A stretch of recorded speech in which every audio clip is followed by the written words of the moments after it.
السلام علیکم دوستوں، آج کے پروگرام میں ہم مزید بات کریں گے جو فرانس کے اندر نئے امیگریشن قوانین متعارف کروائے جا رہے ہیں ان کے بارے میں۔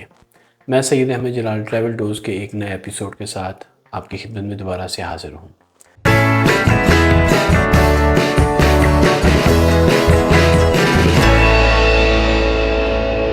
دوستو، جیسا کہ آپ جانتے ہیں کہ اس سال فروری 2023 میں فرانس نے امیگریشن قوانین کے حوالے سے ایک نیا مسودہ پیش کیا تھا اسمبلی میں، جس کو بعد میں سینٹ کے اوپر میں بھی جس کے اوپر بحث ہوئی۔ تو آج کے پروگرام میں ہم دیکھتے ہیں کہ یہ بنیادی طور پہ یہ قانون اس کے اندر کیا امیگریشن کے حوالے سے کیا نئے قوانین متعارف کروائے جا رہے تھے، اور جو اس کے بارے میں ہم اکثر گفتگو سن رہے ہیں سوشل میڈیا کے اوپر بھی، خبروں میں بھی، کہ اس میں سے بہت ساری چیزیں سہولتیں ختم کی جا رہی ہیں غیر ملکی تارکین وطن کے لیے۔ اس میں کتنی صداقت ہے اور کیا مت کیا اس میں۔ سب سے پہلے تو میں جیسے ان کو بتایا کہ یہ فروری 2023 میں یہ مسودہ جو تھا وہ یہ بحث کے لیے پیش کیا گیا تھا قومی اسمبلی میں اور سینٹ میں۔ سینٹ نے اس پر بحث مکمل کرتے ہوئے 14 نومبر 2023 کو اس کے اوپر ووٹنگ کی تھی۔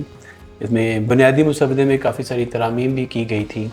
اور ان ترامیم کے ساتھ اس کو سینٹ سے پاس کر کے قومی اسمبلی کے سامنے بحث کے لیے اور ووٹنگ کے لیے بھیج دیا گیا تھا 14 نومبر کے بعد۔ اس وقت یہ مسودہ قومی اسمبلی میں ہے اور 27 نومبر سے اس میں قومی اسمبلی میں بحث ہو رہی ہے،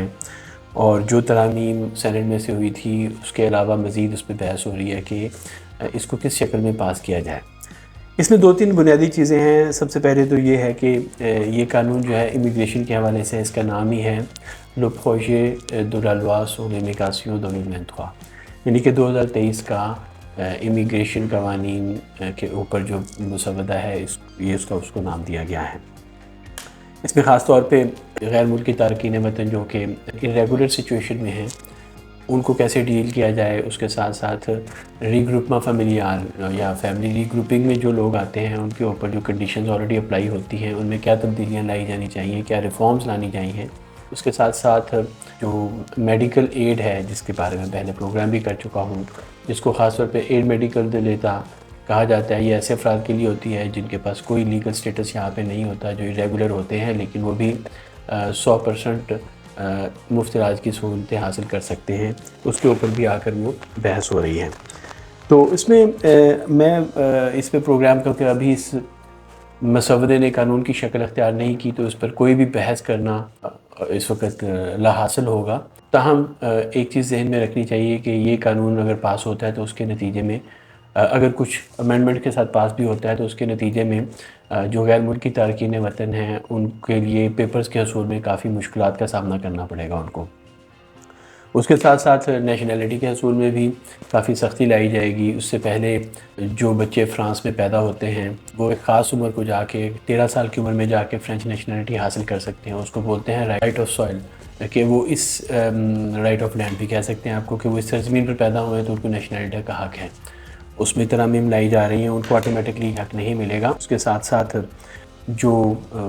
لوگ irregular سچویشن میں ہیں ان کو کون سی کنڈیشنز کو پورا کرنا پڑے گا، مطلب یہ ہے کہ ان کے لیے قحط سرائیے یا ٹیمپرری کارڈ دیا جائے گا یا امپلائمنٹ کارڈ دیا جائے گا جس کی مدت 1 سال کی ہوگی، بشرطے کہ کوئی بھی شخص جو ہے وہ فرانس میں 3 سال سے رہائش پذیر ہو اور گزشتہ 24 مہینے کے اندر اس نے 12 مہینے کام کیا ہو۔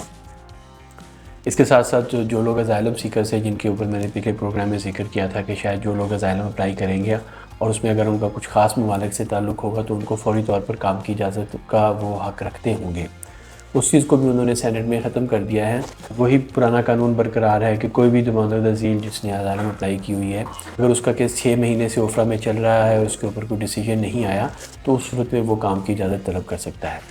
تو جو براہ راست اجازت طلب کرنے والا شک تھی اس کو وقتی طور پہ سینٹ نے ختم کرتی ہے، اگر اس کو قومی اسمبلی بحال کرتی ہے یا نہیں کرتی وہ ایک اور چیز ہے۔ اس کے ساتھ ساتھ OQTF یا obbligazione di titoli di fondo، یعنی کہ جن لوگوں کا کیس ختم ہو جاتا ہے کسی بھی حوالے سے، انہوں نے کوئی بھی پیپرز اپلائی کیے ہوئے ہیں یا اسائلم اپلائی کی ہوئی ہے، تو اگر ان کا کیس ختم ہو جاتا ہے تو جو سوختی لیٹر جس کو ہم عرف عام میں کہتے ہیں obbligazione di titoli di fondo، وہ بہت کم لوگوں کو جاری ہوتا ہے۔ یعنی کہ 2022 میں